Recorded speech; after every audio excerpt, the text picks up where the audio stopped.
the Rhodes family, Oh, Dusty Rhodes, yes. Cody, Yeah. Dustin. Du- Look, Dusty Rhodes, man, I know I've told that story too. I was 19 years old, rode to Birmingham, Alabama with my dad and my brother Brad. And my dad's, look, I'm 19, I'm in college, but I've been a wrestling fan my whole life. And so I'd seen uh, you know, Dusty Rhodes promos 1,000 times, and he was top star everywhere he went. And um, my dad goes, "Hey, look, Dusty's on the show tonight," and I'd already seen him backstage, and he goes, he wants to, he's going to stay down here for a few more days. He wants to ride back with us. Are you okay sitting in the back with him? Man, it was like I was 12 and or 10, and Santa Claus was going to sit next to. I said, "Yes, no, Dad, that's fine. Yeah, no, I'm." By the end of that ride, Dusty was telling me, "I'm gonna make you my come down to." He was booking Tampa at the time or the Florida area.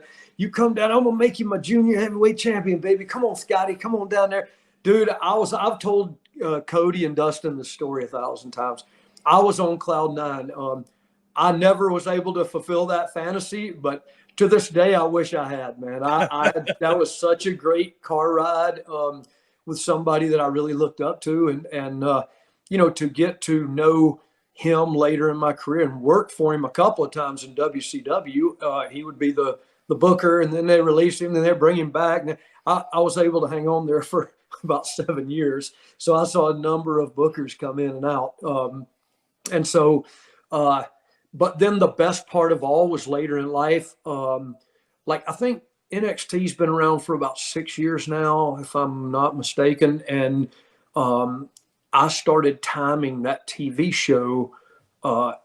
Every time they did TV, I timed it, and I did that for, well, out of the whole 6 years, I probably did it for 4 of those years, maybe 3.5 of those years. I timed that show. And so I got to know all the talent. I got to know the backstage. I got to know everybody, but I got to know Dusty away from working for him, working with him.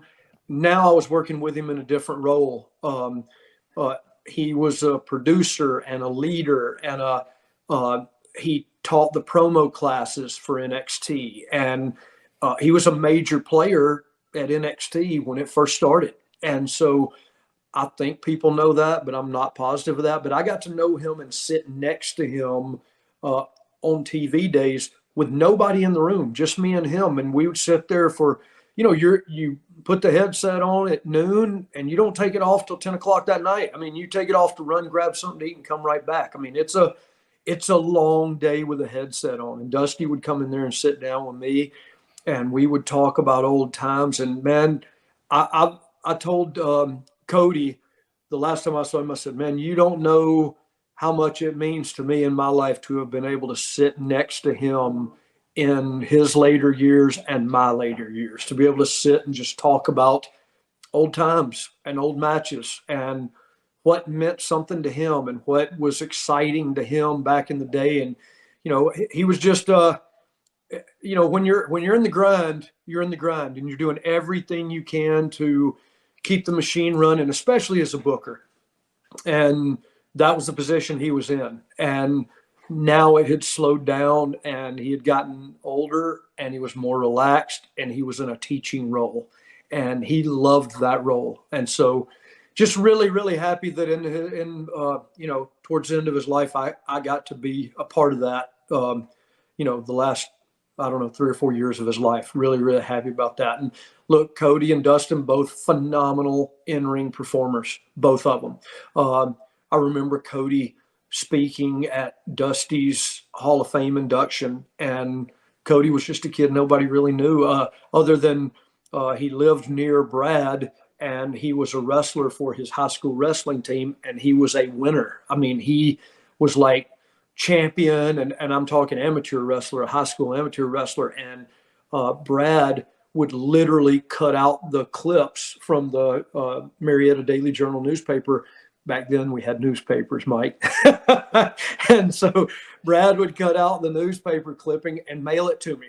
And so I got to see we kept up with his career, and that was just us because we knew Dusty. And then to end up, he becomes a wrestler, and he was a great talker, and Dustin, Dustin too. Look, the family is awesome, cool to me and my family. Don't have a negative word to say about them, that's for sure. Yeah, I think Dustin Rhodes doesn't get the recognition for the role he played in the beginning of the Attitude Era Oh yeah, no doubt. as Goldust. Yeah, no doubt, no doubt. It was, look, it was ahead of its time. It really was. The character was just ahead of its time. He played it to the T. I mean, he was awesome.